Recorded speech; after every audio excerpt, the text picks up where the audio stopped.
Balai Konservasi Sumber Daya Alam BKSDA Aceh menyelamatkan seekor beruang madu yang ditemukan terkena jerat di sekitar perkebunan warga di Desa Sarahmane, Kecamatan Meradua, Kabupaten PD Jaya, Provinsi Aceh.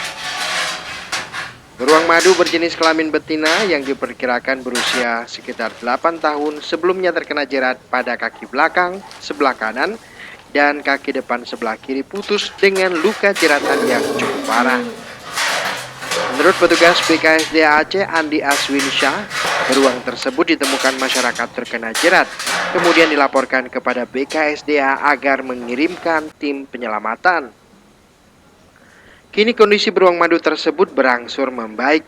Diperkirakan beruang madu tersebut terkena jerat selama 7 hari sebelum dievakuasi dengan kondisi luka yang sudah membusuk. Kaki belakang bagian kanan terpaksa diamputasi, sedangkan kaki depan kiri juga sudah putus di bagian kuku.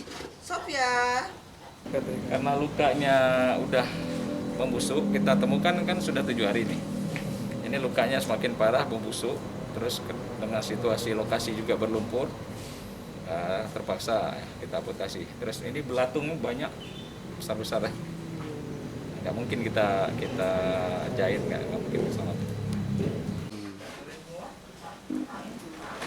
Diduga jerat yang mengenai beruang madu tersebut dipasang untuk menjerat babi hutan. BKSDA Aceh mengimbau masyarakat agar tidak memasang jerat karena berbahaya bagi keselamatan satwa dilindungi. Dari Banda Aceh, Tim Liputan Aceh Video.